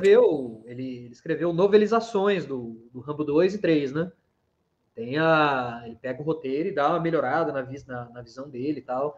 E aí entra uma grande ironia, porque muito embora o filme do Stallone tenha tornado e rendeu muita grana pro David Morrell, com certeza, né? Uhum. Tenha tornado o personagem dele extremamente conhecido, a quantidade de pessoas que conhecem a obra original não aumentou muito, entendeu? Então o Rambo Sim, virou um ícone da cultura pop, é um dos maiores expoentes do cinema de ação da década de 90, e ainda assim pouca gente sabe que ele é um personagem que nasceu na literatura. Então existe uma ironia das coisas, que é uma grande mácula na visão do autor. Ele fala sobre isso no Sim. prefácio do livro, né? Não, é engraçado isso aí. A gente mesmo, eu fui um cara que quando, acho que você comentou, eu vi num podcast uma vez, não sei o que, o livro do Rambo. Eu falei, o livro do Rambo? Tem livro do Rambo? Tem livro do Rambo. E não, por que no Brasil muito menos, né? Porque não se tinha uma publicação. Já tem quase 40 anos que teve uma edição 40 anos atrás e desde então tá fora de catálogo, né? Sim, justamente. Vá do mérito. Nós vamos fazer uma citação à Pipoca e Nanquim, né? Pipoca e Nanquim por ter trazido. Na verdade, eles falam, né, no podcast de lançamento do livro que eles já estavam tentando trazer o Rambo há décadas. Mas embora os direitos estivessem com a editora, né? Tinha uma editora aqui que detinha, mas não republicava. Então teve que esperar expirar os direitos e eles em contato direto com o Morel todo ano, até que enfim conseguiram trazer. Sim. E tal. E assim, eu acho... E é uma das grandes, a gente sempre debate muito sobre isso em conversas de bastidores, sobre o porquê da gente fazer o que faz, né? Por que existe o Café Cultural? Por que a gente tira tempo, horas do dia para gravar, para dialogar sobre isso? Por que a gente quer que você escute isso aqui, que você leia, que você dedique, sei lá, 5 dias da sua semana para ler o Rambo e mais um dia para você assistir o filme? Porque tem uma mensagem muito poderosa por trás disso, embora a temática date da década de 70, 72, quando o livro foi publicado. Muitos desses assuntos, eles existem até hoje, né? Engana-se quem diz que o mundo ainda não se envolve em conflitos bélicos. Está aí a guerra da Rússia e Ucrânia, que já vai fazer o quê? 3, 4 anos que está rolando desde 2022? Foi 2022, isso, fevereiro. Então, foi o dia data do meu aniversário, inclusive. Então, começou. Você percebe que essa temática, ela atemporal, e enquanto o ser humano existir, conflitos bélicos existirão. Não importa a tecnologia da parada, né? Mas enquanto a sociedade existir como tal, essa temática do Rambo será atemporal. E ela é muito poderosa. Então, quando a gente faz esse programa, é tentando te influenciar a olhar a parada, né? A colocar os óculos daquele filme do Carpenter, né? Sim. Para que você consiga enxergar a realidade por trás da sociedade, por trás da obra. Sabe? Sim. O Rambo não é aquele cara, né, o Stallone bombadão, no auge da forma física, atirando e tal. Não é, cara. Não, nada, muito longe disso. É uma interpretação muito superficial do que é o que é fruto dos outros filmes, né? Fruto principalmente do terceiro filme, né? O terceiro filme ele criou, porque ele é uma peça... É uma produção, gente, orgânica do cinema americano, mas ele serviu, e assim como o Top Gun serviu, como também um motor de construção do imaginário da Guerra Fria. Cara, o Rambo 3 é basicamente, se está falando contra a ocupação soviética no Afeganistão na década de 80. O filme ele é claramente isso. Então, assim, os outros dois filmes, eles fogem um pouco do espírito do livro e do primeiro filme. O segundo filme ele vai tratar sobre um tema que era uma espécie de tabu na sociedade americana, que era a existência de prisioneiros de guerra ainda no Vietnã. Então essa é a razão, esse é o pano de fundo. Se você parar a pensar, podem ser filmes que aparentemente são muito divertidos, tá, gente? Eu gosto muito do Rambo, adoro, me divirto assistindo 2 ou 3 também. O 4 também é divertido pra caramba. 4 é legal também, que é Myanmar, né? Mas vocês têm que entender assim, existe uma razão, né? Vou dizer uma razão, mas um pano de fundo político para o nascimento desses outros dois filmes. Tá? Como eu falei, o tabu, essa questão dos prisioneiros ainda, os resquícios da guerra do Vietnã, após o seu fim, que ainda continua alguns prisioneiros, aquela coisa toda. E o terceiro filme é o contraponto da Guerra Fria à invasão do Afeganistão pelos soviéticos, que foi o Vietnã soviético. O Afeganistão você pode fazer um paralelo da guerra do Vietnã para os americanos e da guerra do Afeganistão para os russos, tá? Para os soviéticos. Então, o que é muito engraçado, se você parar para pensar, até é muito engraçado ser a guerra do Vietnã, um dos filmes do Rambo, né? Porque é o Vietnã soviético, então casa, perfeito. Ah, então, você poderia chamar de peça de propaganda política americana e coisa e tal. Aí você vai chamar também o rock disso aí, né? O rock que tem o Ivan Drago, você vai chamar também. Mas tem que lembrar, gente, sem essa paranoia também, que eu vejo muito cara, que quando ele fala, pessoal de comunicação fala, né? Ah, que são peças de propaganda. O Rock é uma peça de propaganda. Não, Top Gun é uma peça de propaganda da Marinha, da aviação naval americana para listar gente. Não é, gente. São produções orgânicas do cinema americano que eventualmente são se aproveita do tema como peça de propaganda. Tá? Então, ele não foi deliberadamente construído como uma peça de propaganda, mas serve aos propósitos de construção de imaginário que entra no campo propagandístico. Ponto, Sim. tá bom? Sem essa paranoia, gente. Porque tem gente que inventa muita moda também, acha que tudo é feito com uma intenção. Não, não é. Existe uma diferença muito clara entre uma peça propagandística política pura e a arte utilizada como uma forma de construção de imaginário, até inclusive político, tá bom? Isso é feito em várias peças artísticas. Tá? Então, assistam, tá? Eu aconselho, eu vou aconselhar. Leiam um livro e assistam o primeiro filme como um bloco A, tá bom? E depois assistam o segundo, terceiro e o quarto filme como um bloco B. E se divirtam. Bicho, assim, recomendo, tá? Muito legal. Nossa, todos São ícones. são muito divertidos. Mudou o imaginário Mas, americano. Mudou o é meio imaginário que americano. um consenso que o primeiro, assim, é um clássico absoluto, né? Sim. Igual o Rock. O Rock também. Da carreira do Stallone são os dois personagens mais icônicos que ele interpretou, o Rock, São o Rock e o Rambo. E o Rambo, né? São consolidar a carreira do Stallone como assim um ícone de Hollywood, do cinema de ação e tal. E na verdade os dois, o primeiro Rock também não é um filme de luta, é um filme de drama, né? Sobre o imigrante. Sim, muito bom, por sinal, muito profundo e muito bonito, por sobre sinal. O imigrante italo-americano tentando vencer através da meritocracia na sociedade e tal. Um fudido, né? A história de um fudido, né? Se você quiser olhar, né, com esse viés tendencioso, também pode dizer que funciona como peça publicitária também, mas eu acho o primeiro Rock belíssimo, cara. O filme é maravilhoso. O primeiro Rock, cara, assim, eu acho que o Rock, ele também, ele vai ter uma curva como se diz, de tom muito semelhante ao Rambo. O Rock, o 2 e o 3, lá, o do Ivan Drago, não lembro, é o 3. É o 4. Desculpa, é o 4. Ele é claramente o que é o Rambo 3. Ele basicamente é semelhante, entendeu? Mas não deixa de ser um filme muito legal também, muito divertido. Recomendo, cara, assista todos os Rambos, assista todos os Rocks. Você vai se divertir muito. Mas eu peço que vocês percebam a separação de tom entre o primeiro Rock e o primeiro Rambo. E também da questão do livro. Aliás, o Rock, a gente vai falar sobre o Rock. É um programa que eu quero muito fazer. Acho que o Felipe também quer falar sobre o Rock. Que o Rock, ele é bonito e ele fica mais bonito quando você vê a história do Stallone, que ele era um fudido também quando ele fez o Rock. Ele estava lutando para poder sair de uma situação de merda. Ele virou até ator pornô, vendeu cachorro. Foi assim, a vida dele foi toda descaralhada. E ele dá a volta por cima e ele recusa pagamento milionário pelo roteiro. Ele escreveu o roteiro do Rock. Ele escreveu o roteiro do Rock e ele se recusa a um pagamento muito superior, né? Não era milionário, não, era tipo $100 mil, alguma coisa assim.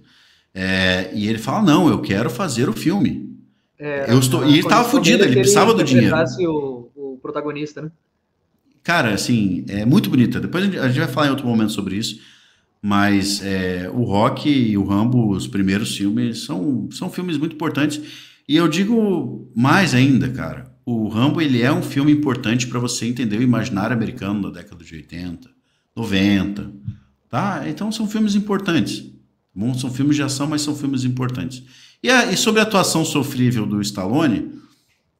que saudade da atuação sofrível do Stallone, porque depois do que veio pra frente, cara, saudade da época que a gente falava que a atuação sofrível era do Stallone, porque, puta, o que vem depois disso aí, cara, já parou pra pensar, Felipe, não sei se você sente isso também, saudade de coisas que a gente criticava, e que hoje a gente olha pra trás e fala, não, mas não era tão ruim assim, comparado com o que tem. Então, não impliquem tanto com o Stallone, cara, ele tem o seu mérito e funciona bem. Diferente desses atorizinhos de merda, né, que estão vindo em séries novas aí, com os roteiros ruins e atores aí sim de atuação sofrível, tá? Então, darguem do pé do Stallone também. Deixa o homem brilhar na história, tá bom? Ah, Ah, mas aquela não é um filme época, do Tarkovsky. Ah, velho, não enche o saco. Porra. década de 80 e 90, assim, Stallone, os brucutus, né, como se E convencionou os chamar, Brucutus, isso, os antigamente, né, Brucutus. Stallone, o Schwarzenegger, o Bruce Willis, esses caras brilhavam, né, cara? Eles estabeleceram um padrão do que era filme de ação, né? É, isso. Isso. Pra O depois negócio. todo mundo jogar na lata do lixo, né? Ah, não, depois virar Velozes e Furiosos, aí, né, o negócio em É.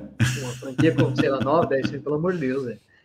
Mas Não. é uma época, assim, muito significativa pro cinema, né, cara? E você vê que nem o É, Stallone é um ator de ponta, e nem o Schwarzenegger é um ator de ponta. Mas ainda assim, esses sim. caras, o legado cinematográfico desses caras é incrível, velho. É, Porra, você pega a franquia do Exterminador do Futuro do Schwarzenegger, é muito boa. O sim. Rock, o Rambo são muito bons, os Duro de Matar são muito bons. Então, assim, um legado cinematográfico muito interessante, cara. Muito, O, como é que muito é? peculiar. O governador da Califórnia, É, suas negas, dois mandatos, né? Dois mandatos. do Arnold Schwarzenegger. Ah, como é que é? I'll be back. Ele também era atuações sofríveis, né, também. Com aquele sotaque dele, Ele é austríaco, austríaco, né? carregado. É, ele é austríaco. O, cara, mas é isso, então, o David Morrell, eu acho que a gente leu, a gente ficou devendo, né, durante muito tempo, né? Fechamos esse programa. Claro, gente, tem muita coisa para falar, né? Que a gente poderia falar. Então, eu sei que ainda a audiência não é uma audiência para isso, mas em volume. Mas a gente quer muito saber a opinião de vocês, né? Entrar nessa discussão sobre o Rambo e tal. A gente almeja. O que a gente quer de público, na realidade, a gente faz isso porque a gente gosta de fazer, a gente gosta desse tempo para conversar. Mas a gente almeja um certo público, a gente até já conversou sobre isso. O que a gente queria é ter um público suficiente para que tivesse participação do pessoal e a gente pudesse debater, responder mensagem e tal, porque a internet ela nasceu para isso, na verdade, né? A internet boa, a internet social, ela nasce para ter Sim. essa troca de ideia, né? Não isso que virou, né? Essa poço de droga, né? De compulsões, né? Mas é isso que a gente está fazendo. O pessoal, pô, por que gravar um programa se vocês ainda não têm audiência? Cara, porque isso é legal pra caramba de fazer. Sim. Poder trocar uma ideia é muito legal. Tá? Mas a gente almeja aí que um dia tenha um número suficiente de pessoas para a gente poder debater ideia aí com o pessoal. E a gente está sempre aberto aí, pessoal. Mande mensagem.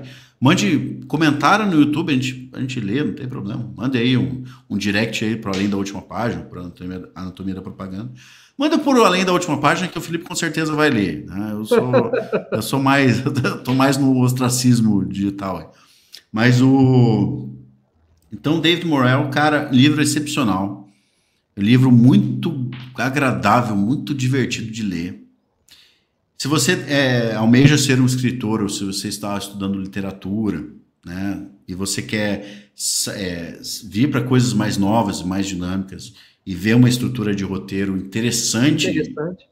E não muito convencional, interessante, né? não convencional, venha para cá, tá bom? A gente costuma falar, né? O pessoal pega muito literatura clássica, aí vai falar do Faulkner, questão de lapsos de consciência, experimentações e tal, mas a gente veio para um negócio mais prático, mais dinâmico, mais pop.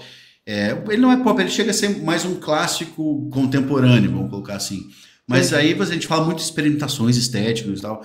Vamos falar de uma coisa mais simples. É uma experimentação estrutural muito legal, né, que o Morel deve ter pegado de algum outro autor, mas que ele aplicou, a fórmula dele funcionou muito bem. Então, para você que almeja ser escritor, também fica aí até uma forma. Vai que alguém que almeja ser escritor está ouvindo esse programa, leu o Morel e fala: Não, acho que eu queria fazer isso aqui no meu livro e tal. Pô, fica aí, cara.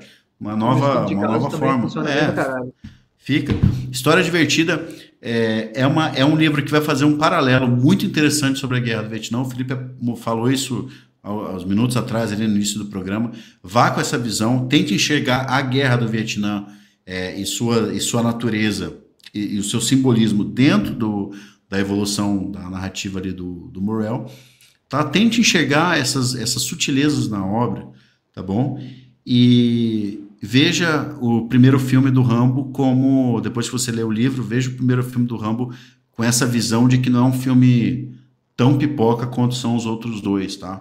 Vá Sim. sem medo. vá sem medo que é um filme que pode ser tratado com um pouquinho mais de seriedade. Tá bom? Felipe, mais alguma coisa sobre o nosso querido Rambo, First Blood aqui? Primeiro, assim, eu gravei isso aí para a página. É bom você ter editoras do mercado nacional que se preocupam em trazer um material icônico que não necessariamente é tão comercial, né? Mas é um material assim que já era pedido pelos fãs do personagem. É uma versão aqui, uma tradução aqui, uma edição nacional e tal. E a Pipoca Nanquim tem esse trabalho de ouvir o clamor dos fãs e tal, de publicar de trazer material para um público muitas vezes quase que exclusivamente nichado e tal. E aqui você vê o carinho e a preocupação da arte, cara, da tradução e tal. Isso aqui é uma edição impecável, os extras, vem o cartão da cidade e tal. Isso aqui é fenomenal, cara. E mais uma vez, aqui, correndo o risco de soar repetitivo, as palavras do Rubens, você que está na nossa audiência, que um dia vai assistir esse programa daqui a não sei quantos anos e tal, mas tenha essa. Eu espero que, e gosto de pensar que a gente fez o nosso trabalho minimamente bem feito, de conseguir despertar esse desejo de você, cara, vou dar uma chance, vou ler isso aqui, parece realmente interessante. Eu não achei que o Rambo fosse um personagem com tantas camadas, e tantas camadas tão humanas assim. Eu achei que ele era só um brucutu que atirava e matava e tal. Porra, ele tem esse lance do estresse pós-traumático, ele é um ser humano trágico, ele é o reflexo de uma sociedade problemática e tal. Porra, legal, vou conhecer isso aí. Então, eu espero que a gente tenha conseguido fazer isso aí, sei lá, com 1% da nossa audiência, de despertar esse interesse em explorar camadas e subcamadas, sabe? O que a gente tenta fazer aqui é pegar essa obra e esmiuçar ela, dividir o átomo, sabe? Achar os prótons, os nêutrons e os elétrons, que são todos os subtextos que o Morel tenta escrever. Eu tenho certeza que a gente não chegou nem perto de explorar todos eles, mas alguns tempo que deu, né? No tempo que deu e tal, e por isso seria legal. E ainda acredito que será muito legal essa interação com a audiência, porque cada cara que lê a obra e assiste ao filme, ele vai pescar alguns insights que muito provavelmente a gente não pescou aqui.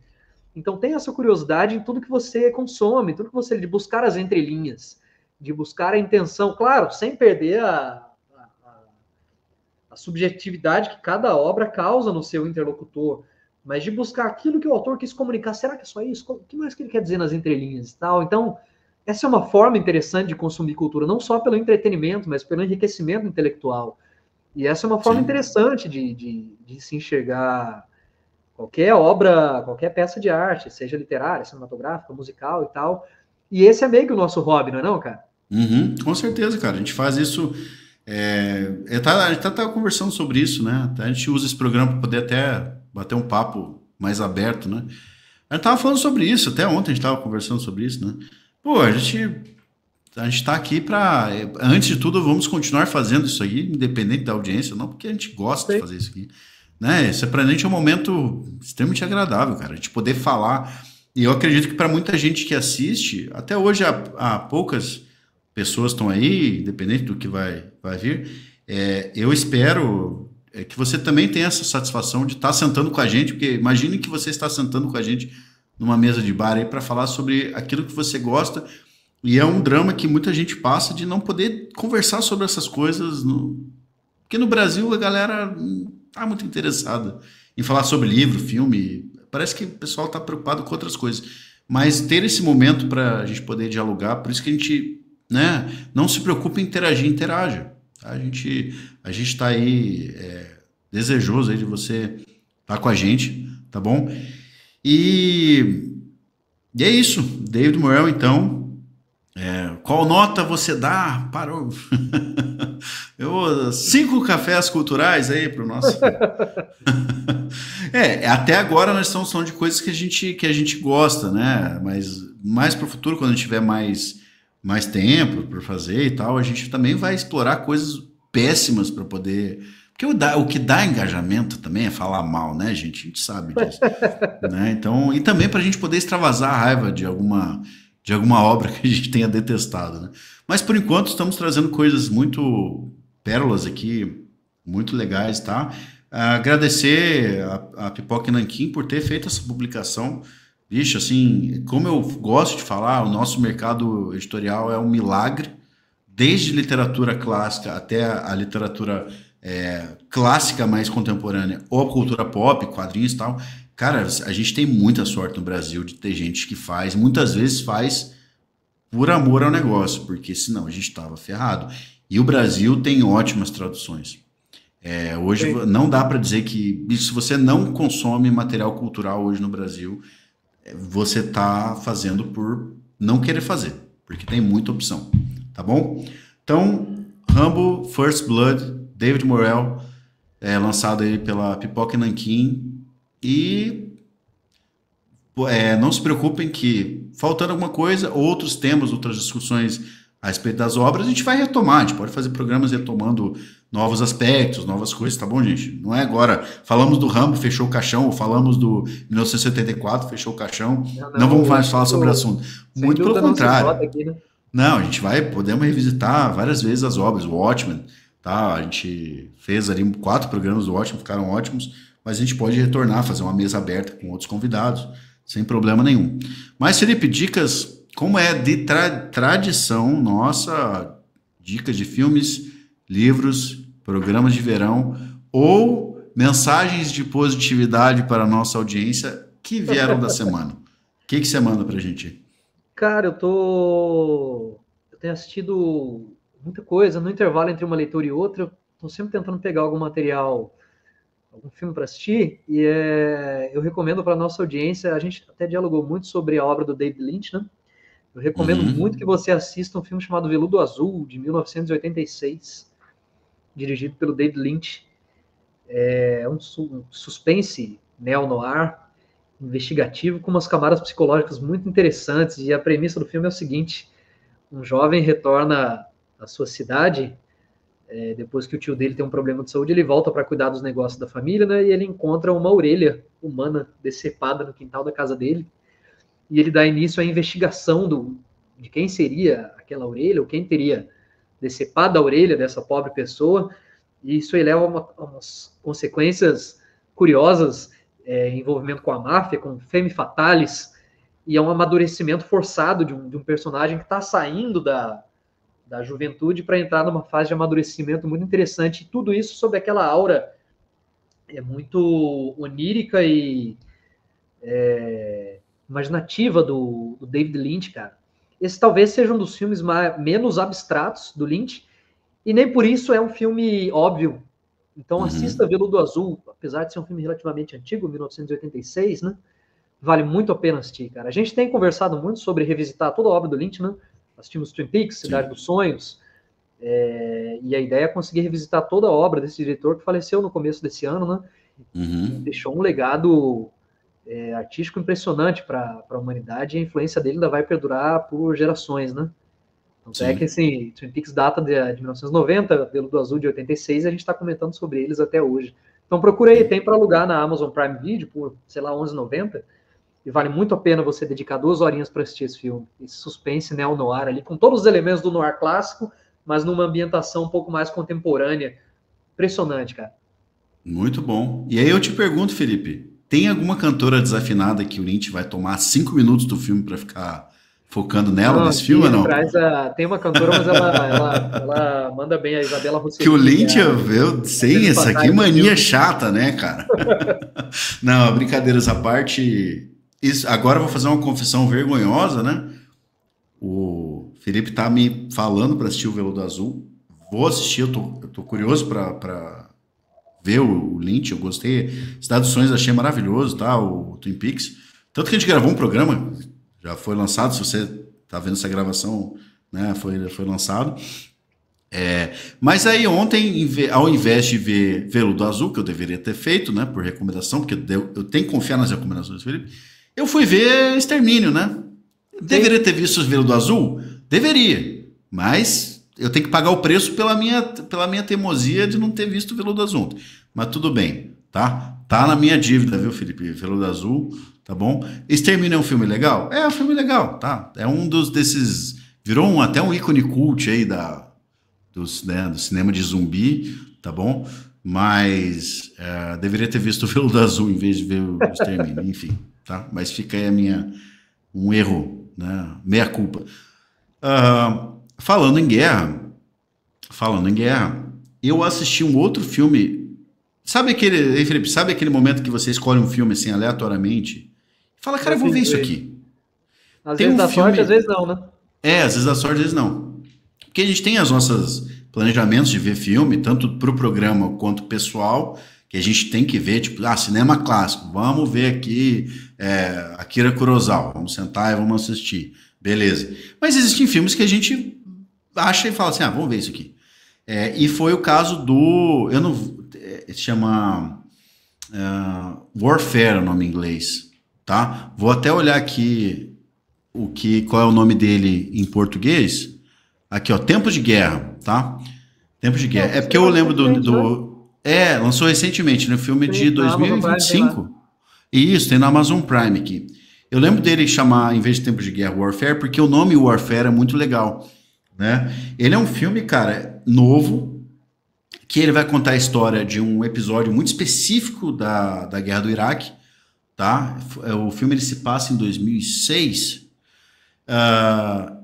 em que ali é um pico, né? Você tem um pico de violência da Guerra do Iraque.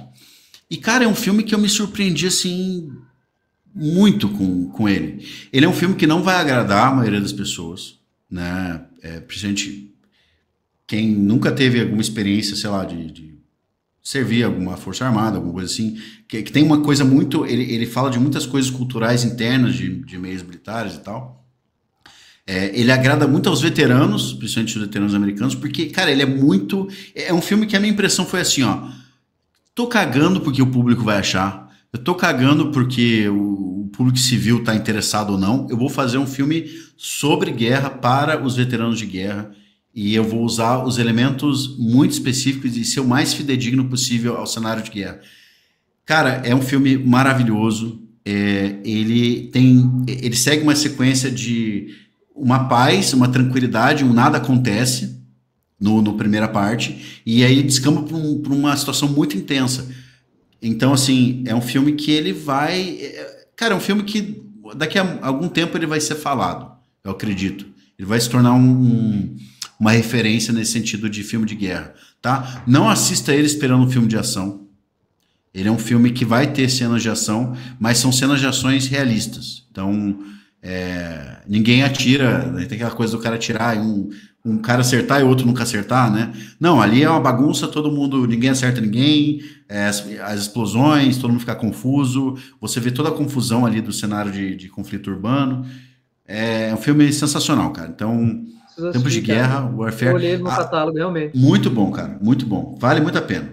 Pessoal aí que gosta mesmo dos assuntos militares, ou que já teve alguma experiência no meio militar, ou o pessoal até que já foi, eventualmente, pode ter alguém na audiência que serviu em alguma situação de conflito, né? Pode ser ter forças policiais.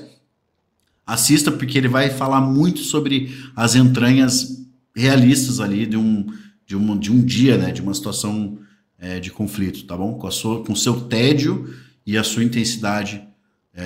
Eu não lembro de ter visto um filme que retratasse tão bem assim a situação dessa forma, tá bom? E esse é um dos motivos, Felipe, um último comentário, porque muita gente não gosta de filmes de guerra ultra realistas, porque eles são... porque a guerra, ela é... Até eu vi uma vez um veterano descrevendo, ele é uma imensa alternância entre um tédio profundo e uma intensidade profunda. Então, existe uma situação de tédio profundo. Tá? Então, muitos filmes retratam isso e muitas vezes o cara que vai tentando, querendo assistir um filme de ação... Soldado Anônimo, muito legal, inclusive, Soldado Anônimo. Tá, mas esse é um filme muito mais... Eu acho que é o filme mais realista, fidedigno. Excepcional, cara. Então vá lá e assista Tempos de Guerra, que você não vai se arrepender. Ou vai, mas aí, bicho, é o risco. Tá bom, gente? Muito bem. Felipe, mais uma vez aí, prazer enorme tá gravando esse programa contigo, tá bom? Que as nossas ideias... por pior que elas sejam, ecoem pela eternidade da internet. Reverberem do imaginário coletivo aí. Vou fazer igual a Bujarra, né? Felipe, o que é a vida? Ninguém soube responder o cara lá na provocação, ninguém nunca soube responder a contento, né? Mas então, gente, muito obrigado ao Felipe e muito obrigado a você que nos acompanhou até aqui, até o final. E como eu sempre digo, uma ótima semana, fiquem bem, um forte abraço e até mais.